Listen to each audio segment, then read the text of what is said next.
What's up, my Watu Wangu Missouri? This is AV, and I am back again with another video.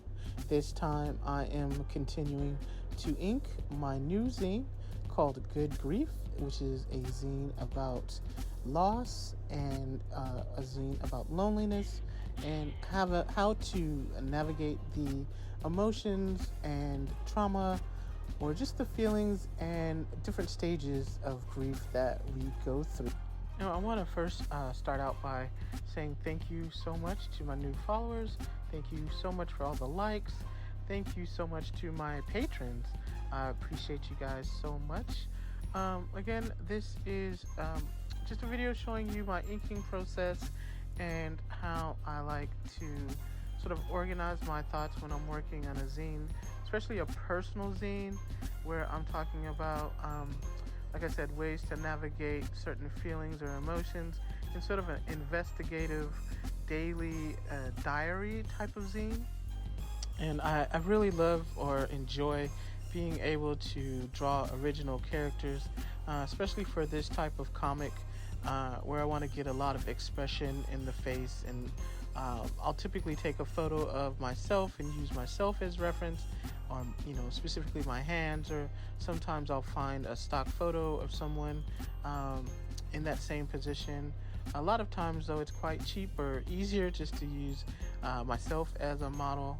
I really like incorporating also the text or the words with imagery, with comic characters that I've created, just to give the viewer something to balance out whatever it is that they're reading, and just give the page more pop or more accessibility, so that if you are reading something that is highly emotional or highly stressful, or maybe even triggering, that your eyes can rest on something like. And some of these visual dynamics are innate, or I just use them spontaneously as they come to me while I'm drawing the comic page. And other times I'll do thumbnails or completely plan out the composition to make sure what I'm saying matches the images or the characters that I'm creating in the comic. But a lot of times I really like the organic feel that you can get from hand lettering, or from drawing original characters from in my imagination, or even, like I said, drawing characters to offset some of the words or text or phrases that I'm using in the comic. And so a lot of times it's also at this point where I will make a decision as to whether or not I'll add color, or maybe ink now and then decide later to add watercolor washes. But it's usually at the point where I'm inking or finishing inking a page, or even complete a set of ink pages, where I have to sort of decide the next steps. Typically, I don't plan a complete zine, something like such a heavy topic. I typically can only work on it in small incremental steps, just because the source or the information or the content of the zine is so heavy that it's draining emotionally. And so the planning stages might happen, just like I said, a little bit more organically, or in piece by piece, in sections, so that I can process whatever's going on with me, as well in conveying that to the viewer. Because a lot of times these reminders or life lessons, or just information that I'm giving about coping skills, or sort of mental health reminders or mental health notes, are notes for myself as well, and not just something that I'm giving out to other people.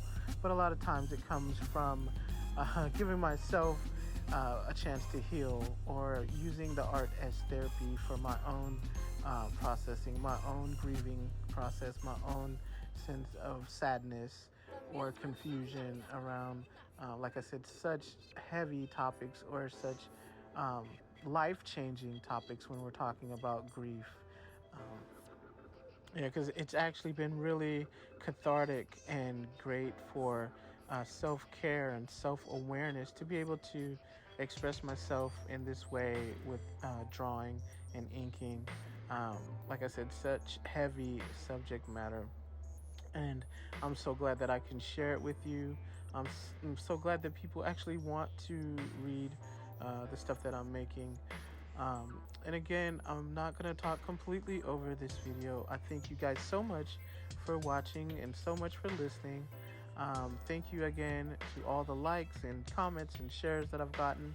And if you don't mind leaving a comment down below, just tell me, is there a particular family member or loved one that you would want to dedicate your artwork to? This particular zine, I think I'm going to end up dedicating it to a dear friend of mine who I did recently just lose, and so I think it'll be a great way to honor him. Again, thanks you guys so much for watching. Please remember to comment, like, and share. Also, if you haven't already, please subscribe. Thank you so much again to the new subscribers. Make sure you hit the bell to be notified so you know when I'm dropping a new video. Also, share it on all your social platforms. I'm trying to get more followers so I can share more stuff with you guys. Again, thank you so much. Have a great day, and I'll see you in the next video.